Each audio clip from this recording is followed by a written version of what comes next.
Hello, my dear little friends. Welcome to my YouTube channel where we bring you a lot of knowledgeful things. So, today's episode is going to be superb special. So, stay tuned and let's dive right it. So, मेरे प्यारे दोस्तों, आइए आज शुरू करते हैं कक्षा 12 की the cutting of my long hair की समरी, जो कि मेमोरी ऑफ माई चाइल्डहुड से लिया गया है और जिसके लेखक हैं जिट काला सा। यह कहानी उनके बचपन के एक अनुभव को दर्शाती है जो उनके लिए अत्यंत पीड़ादायक और असहनीय था। यह घटना उस समय की है जब वे एक बोर्डिंग स्कूल में गईं, जहां उनकी संस्कृति पहचान को नष्ट करने और उनके मुख्य धारा की पश्चिमी संस्कृति में ढालने का प्रयास किया गया। यह कहानी उपनिवेशवाद के प्रभावों और सांस्कृतिक अस्मिता के हरण का मार्मिक चित्रण करती है।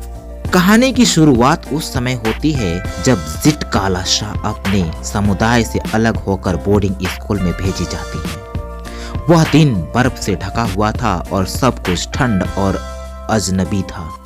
जैसे ही वे स्कूल पहुंची, उन्होंने चारों ओर एक अजीब और अप्रिय माहौल महसूस किया। भोजन के समय स्कूल की व्यवस्था और खाने के नियमों ने उन्हें असहज कर दिया। जहां के सख्त और नियम और अनुशासन उनके लिए असहनीय थे, उन्होंने पहली बार यह देखा कि सभी भारतीय लड़कियां छोटी कटे हुए बालों के साथ थी और पश्चिमी कपड़ों में थी। उनके समुदाय में लंबे बालों का महत्व था। यह उनके लिए आत्मसम्मान और सांस्कृतिक पहचान का प्रतीक था। उनके अनुसार केवल कायरों या शोक मनाने वालों के बाल छोटे किए जाते थे। जब उनकी दोस्त जुडविन ने उन्हें यह बताया कि स्कूल के नियमों के अनुसार उनके बाल काट दिए जाएंगे, तो जिट काला शाह को बहुत गहरा घात हुआ। उन्होंने इसका विरोध करने का मन बनाया और खुद को छिपाने की कोशिश की। यह उनके भीतर के विद्रोह की शुरुआत थी। जब जुडविन ने कहा कि वे शक्तिशाली हैं और हमें उनकी बात माननी चाहिए, तब जिट काला शाह के दृढ़ता से इनकार कर दिया और कहा कि वे लड़ेंगी और कभी हार नहीं मानेंगी। इसके बाद उन्होंने छिपने की कोशिश की और एक कमरे के अंदर जाकर बिस्तर के नीचे छुप गईं। यह उनका भय और अपने बालों को बचाने के लिए संघर्ष का प्रतीक था, लेकिन अंततः उन्हें ढूंढ लिया गया। जब उन्हें बाहर निकाला गया और मजबूर किया गया, तो वो उनका मनोबल टूट गया। उन्होंने अपने बाल कटवाने का कड़ा विरोध किया। वह जोर जोर से रोने लगी, लेकिन उनकी आवाज को अनसुना कर दिया गया। उनकी लंबी चोटी काट दी गई और उन्होंने महसूस किया कि उनकी आत्मा और गरिमा को कुचल दिया गया है। यह घटना उनके लिए अपमान और दर्द का कारण बनी। इस अनुभव ने उन्हें यह एहसास कराया कि वह अब अपनी सांस्कृतिक पहचान और स्वतंत्रता से वंचित कर दी गई हैं।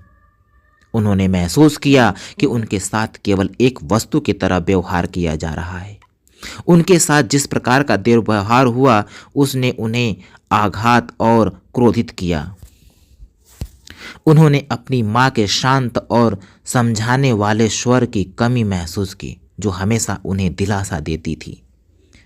कहानी उनके सांस्कृतिक संघर्ष और उपनिवेशवाद के प्रभावों का प्रतीक है। यह दिखाती है कि कैसे आदिवासी बच्चों को उनके परिवारों और सांस्कृतिक से दूर करके पश्चिमी शिक्षा प्रणाली में ढालने की कोशिश की गई।